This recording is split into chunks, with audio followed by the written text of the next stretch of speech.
Is living in a beach city or a more suburban city that's close to the beach a better fit? Well, in this video, we're going to break down two of the most popular southern Orange County cities, Dana Point and Laguna Niguel, to kind of compare which one might make the most sense. And my name is Christian Stubbs. If you don't know who I am, I'm a team leader and owner of Onyx Homes, which is your real estate sales team that services really all of Southern California, but specifically in Orange County is where we do most of our business. We've helped over 600 people in the last 4.5 years, just since 2020.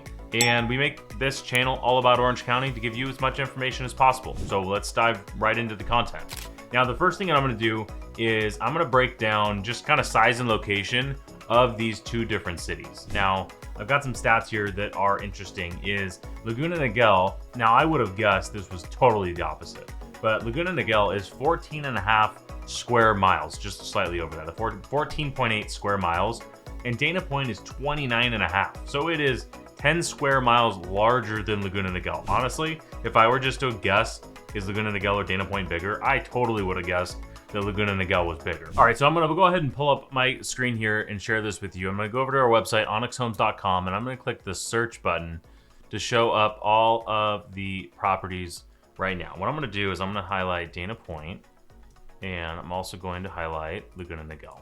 So what this will do is this is going to show us on the actual map itself where these two cities are at, and I'll kind of help draw the line because they're very close to each other. They actually run right into each other. Okay, so here we are looking at the map, and what we're looking at is all of Laguna Niguel and Dana Point. So we can see we're in South Orange County here. You've got south of Dana Point is San Clemente. Just to the east, you have San Juan Capistrano. And then Laguna Niguel really runs from the 5 freeway here in the 73 toll road all the way down to Dana Point. So what I'm going to do is I'm going to remove Laguna Niguel so we can see kind of live where Dana Point stops and starts. So it's right here on Golden Lantern. Actually, Stone Hill is this street that runs kind of on the north side. And then you have Laguna Beach right over here. So this is where Dana Point's at. So this is the difference between being right on the coast and Laguna Niguel. Let's do the opposite here, is a city that I always say runs east and west because that's how it feels when you're driving. Is you think if you're driving from the 5 freeway over to the water, it's east and west. It's actually very much north and south just because of how California is shaped on the coastline here. All right, so now that we have an idea of where they're at on the map, so now let's go ahead and talk about population. So Dana Point has a population of 32,500 people. And Laguna Niguel has a population of over 60,000. Now, I think the biggest reason why you would see this big, huge difference in population size is that Laguna Niguel just has more homes. Like, there's no two ways about it. There's way more homes in Laguna Niguel than there is in Dana Point. Dana Point is definitely more congested in most areas than you'll see in Laguna Niguel, but Laguna Niguel is just houses forever. And this is kind of that conversation of, do you want suburbs or do you want by the coast? Now, I will say with Dana Point, is you do have both. You have a very much beachy feel in the Lantern District, and then obviously down by the harbor. But then you have your Capo Beach area, which is south Dana Point, right next to the San Clemente, which is more suburbs. And then you have Dana Hills, which is super, very, very suburb. And then you have Monarch Beach, which is like your gated community, more affluent area that is all suburbs as well too. So this is one thing that's interesting. Also, you're going to see a lot more like apartment complexes, townhome condos in Laguna Niguel, way more than you see in Dana Point, at least at scale. The larger ones, there's some huge ones they built right off the 5 freeway in like right off Crown Valley. There's 2 massive apartment buildings there. There's several across the street there. A lot of large infrastructure for apartment buildings in Laguna Niguel. Dana Point just doesn't really have. Dana Point is really a lot. There's one area in Monarch Beach that does have that. However, the rest of Dana Point is very much more of like your smaller multi-unit stuff. So there's a lot of like 4plexes and duplexes and 16 units and 8 units. There's a lot of stuff like that in the Lantern District, but outside of that, it's pretty much all single family residences all throughout Dana Point and maybe some larger townhomes, condos.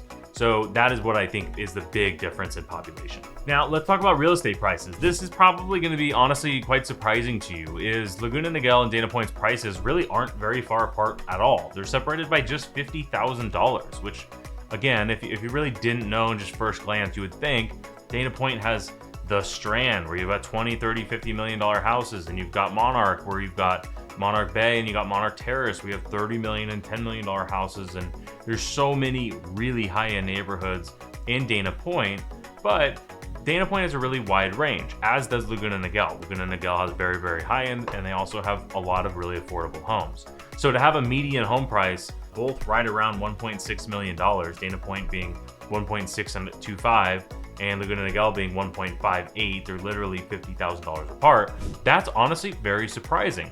However, like I said, there's a lot more affordable housing in Laguna Niguel, but Dana Point also has a lot of affordable housing. It's one of the most affordable cities in coastal cities in Orange County, especially in southern Orange County. I mean, you got Newport and Laguna Beach that are crazy expensive, and then you got San Clemente and Dana Point, which are much more affordable. So to have a coastal city and a inland city of Laguna Niguel being at the same price point is very interesting. Okay, now we're going to talk about lifestyle, which is where the two cities are very different, or at least they'll feel very different, maybe depending on where you live.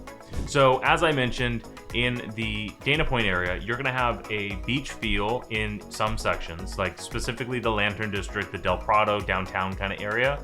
You're going to have very much beachy feel. Now, the rest of Dana Point, so Dana Hills, I would say Capo Beach has a suburb beachy feel, very similar to San Clemente. It butts right into San Clemente, so that's not surprising.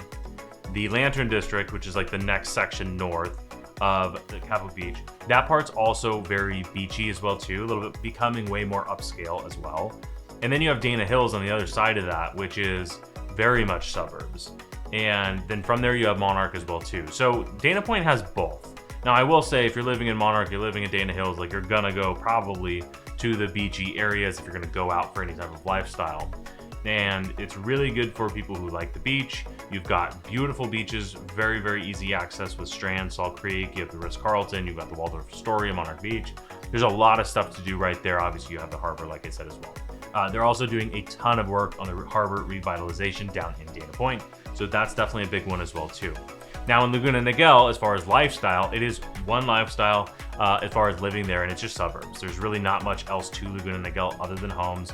There's some good restaurants, it's very safe, great schools, things like that, but there's nothing like to do in Laguna Niguel, which if you watched any videos on Orange County, you're probably learning that South Orange County, there's a lot of suburbia, a lot of kind of sleepy cities, and then you go out to like the coastal cities, or you go up to Irvine to do something like fun, if you will. Laguna Niguel is also great for outdoors. So this was a bit of a shorter video, but I wanted to give you a little bit of a breakdown between the difference in Laguna Niguel and Dana Point, because that's a very common comparison. Now, if you're watching this and you think Laguna Niguel probably sounds like it makes a little bit more sense, I made this next video for you that is the pros and cons of Laguna Niguel. Before you click that, hit the like button, subscribe to the channel, and I'll see you in that next video.